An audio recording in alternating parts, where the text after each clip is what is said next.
Assalamualaikum warahmatullahi wabarakatuh. Perkenalkan, saya Luciana Aritirwadani, NIM 221221110 kelas 2C, Prodi Bimbingan dan Konseling Islam, Fakultas Usuluddin dan Dakwah, UIN Raden Mas Said, Surakarta. Baik, video ini dibuat untuk memenuhi tugas ujian tengah semester yang diampu oleh Ibu Khalifatul Hasanah dengan mata kuliah Ulumul Hadis. Di sini saya akan membahas 3 topik, yaitu untuk topik pertama, pengertian hadis, sunnah, kabar, atsar, secara bahasa dan istilah. Dan untuk topik kedua yaitu mengenai struktur pembentuk hadis, dan terakhir yaitu mengenai hadis sebagai sumber ajaran Islam. Baik, saya akan memulai dengan pembahasan topik yang pertama, yaitu pengertian hadis, sunnah, kabar, dan atsar secara bahasa dan istilah. Yang pertama yaitu hadis. Hadis secara bahasa adalah sebuah komunikasi, cerita, percakapan baik dalam konteks agama maupun duniawi atau dalam konteks sejarah atau peristiwa dan kejadian aktual. Kemudian secara istilah adalah segala sesuatu yang bersumber dari Nabi, baik berupa perkataan, perbuatan, dan ketetapannya. Kemudian yang kedua yaitu sunnah.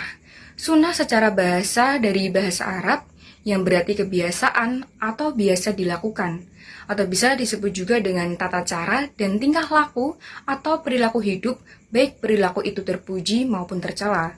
Kemudian secara istilah, sunnah menurut ulama salaf adalah petunjuk yang dilaksanakan oleh Rasulullah SAW dan para sahabatnya, baik tentang ilmu, ijtihad atau keyakinan, perkataan maupun perbuatannya. Yang ketiga yaitu khabar. Kabar secara bahasa ini diambil dari bahasa Arab, yaitu anaba, yang artinya kabar atau berita, dan kabar ini sifatnya lebih umum daripada hadis. Nah, secara istilah, kabar ini adalah segala sesuatu yang disandarkan kepada Nabi dan juga disandarkan kepada selainnya. Yang keempat yaitu atsar. Atsar secara bahasa adalah bekas atau sisa-sisa sesuatu, artinya peninggalan atau bekas Nabi, karena hadis tersebut peninggalan Nabi Shallallahu Alaihi Wasallam. Kemudian secara istilah, atsar secara istilah itu menurut jumhur ulama menyatakan bahwa atsar artinya sama dengan kabar, yaitu berarti segala sesuatu yang bersandarkan pada Nabi dan juga kepada para sahabat dan tabi'in. Kemudian topik yang kedua yaitu tentang struktur pembentuk hadis, yaitu ada sanad, ada matan, dan mukharij. Yang pertama yaitu adalah sanad. Sanad secara bahasa Arab yaitu berarti al-mu'tamad, yang artinya penyandaran yang untuk yang lainnya. Sanad merupakan mata rantai periwayatan yang menghubungkan penulis hadis sampai generasi di atasnya. Peran sanad ini di dalam bidang ilmu hadis yaitu sebagai neraca yang menimbang sahih atau dhaifnya sebuah hadis tersebut. Nah, kemudian yang kedua yaitu matan. Matan itu menurut bahasa berarti punggung jalan atau muka jalan tanah yang keras dan tinggi. Nah, secara istilah, matan berarti akhir dari mata rantai periwayatan. Dapat ditarik kesimpulan bahwa matan merupakan suatu rangkaian kalimat yang terdapat di akhir sebuah sanad atau juga kumpulan dari beberapa lafaz hadis yang membentuk beberapa makna. Jadi, matan merupakan isi dari hadis. Nah, untuk yang ketiga yaitu mukharij. Kata mukharij isim fa'il atau bentuk pelaku. Dari kata takhrij atau istikhraj dan ikhraj dalam bahasa dapat diartikan sebagai menampakkan, mengeluarkan, dan menarik.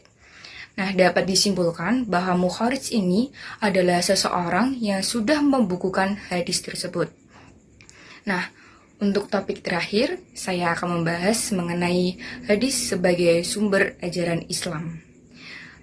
Pertama, Al-Quran dan hadis merupakan sumber dalam ajaran agama Islam. Tidak dapat dipisahkan antara satu dengan yang lainnya. Al-Quran merupakan sumber pertama yang memuat ajaran-ajaran agama Islam yang bersifat umum. Nah, sedangkan untuk hadis merupakan sumber ajaran kedua yang menjelaskan tentang bayan. Hadis sebagai bayan Al-Quran itu memiliki bermacam-macam fungsi, yaitu sebagai bayan at-tahrir, ada bayan at-tafsir, ada bayan at-tasri, dan bayan an-nasakh.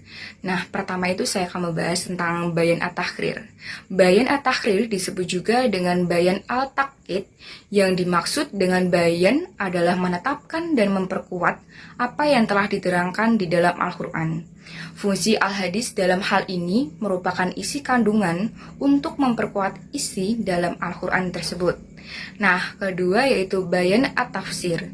Bayan at-tafsir adalah memberikan penafsiran terhadap ayat-ayat yang terdapat di dalam Al-Quran, memberikan tahyid atau persyaratan terhadap ayat-ayat Al-Quran yang masih mutlak, serta memberikan taksis atau penentuan khusus terhadap ayat-ayat Al-Quran yang masih umum. Nah, untuk bayan ketiga yaitu ada bayan at-tasri. Bayan at-tasri ini adalah mewujudkan hukum atau ajaran yang tidak terdapat di dalam Al-Quran. Bayan ini disebut juga dengan bayan az-zaid ala Alkitab Al-Karim, menunjukkan tentang suatu kepastian hukum atau persoalan dalam Al-Quran. Dan terakhir yaitu bayan an-nasakh.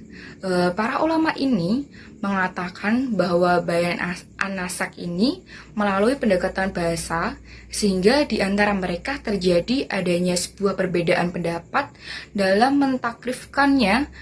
Nah, dalam hal tersebut juga terjadi pada kalangan ulama mutakhadim.